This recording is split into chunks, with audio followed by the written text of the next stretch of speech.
Welcome back to Songs and Stories from an Animated Mind. My animated mind. I'm Steve Belfer. I got my dog here with me. Welcome to today's episode, How I Got the SpongeBob Music Gig. A lot of people have asked me the same question. How did you wind up writing music for SpongeBob? It's actually a pretty cool story because it starts years before SpongeBob ever existed. I'm originally from the beautiful tropical paradise of Milwaukee, Wisconsin. I've always loved drawing and animating flip books and things like that. But when I went to college at the University of Wisconsin-Milwaukee, I wasn't really sure what I wanted to study, which direction I wanted to go with my life.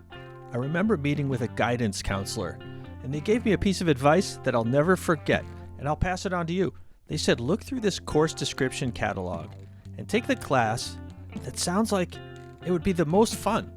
So I start flipping through it alphabetically. I get to A, and the very first thing I saw was animation. I thought, yes, this is it. And at the time, there was this thing called the Tournée of Animation. This interesting collection of experimental animation was touring the country as a theatrical release. It had animated films from all over the world. Each film was in a different style. Some of them had no dialogue at all. It was just so cool. Eventually, I moved out to California, and I attended California Institute of the Arts, aka CalArts. CalArts was founded by Walt Disney back in the 60s. It has produced this incredible number of artists and directors, animators. Walt set it up to kind of create this multidisciplinary environment to train a army of artists that will work at Disney one day. At CalArts, there were two different animation departments. There was the character animation department, and the one that I went to was called experimental animation. Experimental animation kind of looked at the animation medium as a fine art form. And the animated films individually were as important as paintings that you would see in an art museum. People there were making these abstract films. They were inventing new techniques and using all these really interesting things like scratching on film. They tried to make things people never had seen before, melting these huge blobs of plastic. Some friends were doing stop motion and claymation, and it was really cool. It was mind-blowing.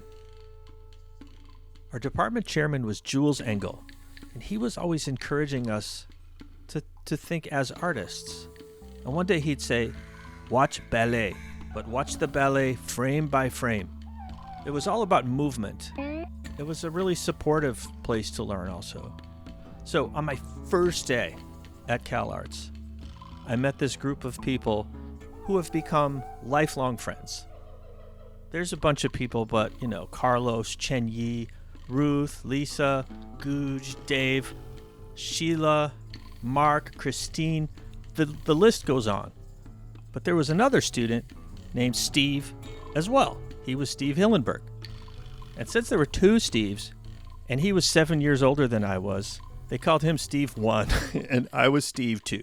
But I was happy with that. I was fine because he was a cool guy and he was older. So we discovered we had a lot in common almost immediately. We had both loved making these weird kinetic sculptures, like motorized sculptures with motors and lights and speakers and little sound effects.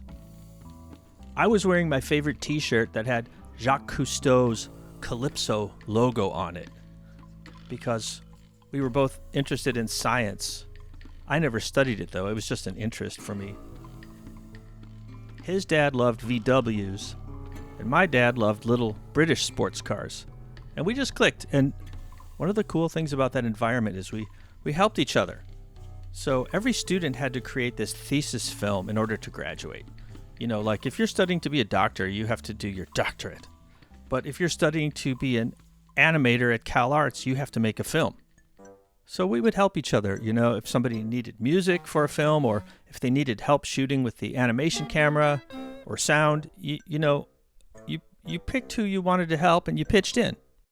I asked Steve to do some music on my student film, and he asked me to write music on his student film. We had this little band that for one session was called Flea Circus. That name came from this sculpture assignment that Jules gave us. Everybody was given the same little pieces of scrap wood, little geometric shapes, little spheres and triangles and rectangles. And they said, okay, here's a platform. Everybody build something.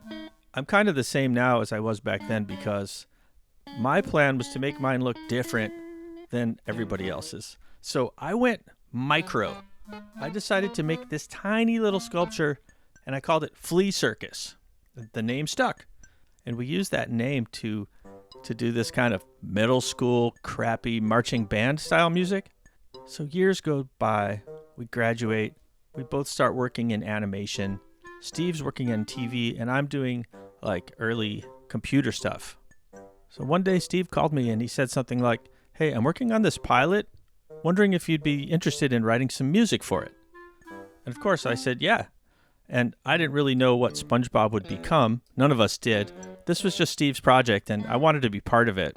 So I took my guitar home with my little 4-track recorder, and I just started experimenting. I wrote about 4 or 5 little instrumental pieces. Each one had a different personality, and they picked 3 of them. One was called the SpongeBoy theme, which later became SpongeBob's closing theme. Another was Seaweed, and another one was Gator. And there was one that was rejected. I'll tell you more about that one in another episode. But those little recordings, they were demos. They became kind of part of the DNA, kind of the musical vocabulary of SpongeBob. I was just trying to write something that felt really authentic and weird and funny, and I wanted to create a feeling. Looking back, it's amazing to think how much in life comes from relationships. And Steve and I, we didn't meet because of SpongeBob or because I wanted a job or he wanted music. We met because 2 animation students happened to walk into the same classroom on the first day of the semester, and we became friends. We helped each other. We played music together. And years later, that friendship turned into one of the most meaningful opportunities of my career. But not only that, you know, even if I had never done SpongeBob music, it doesn't matter. I had a really good friend. But, you know, I took the work seriously. I got it done on time. I had it recorded so there was a high-quality recording suitable for broadcast. One time I thanked Steve. I said, hey, I just wanted to thank you for putting my music in your show. It's meant so much to me. And he said, you know what? Your music is my favorite part. It's the best part of the show. And, you know, I don't think he was being totally honest, but what a thing to say, you know? If you're interested in hearing some of the stories behind those other pieces of music or other stories from my animation career, there are plenty more stories to come. Thanks for watching. I'm Steve Belfer. I'll see you next time.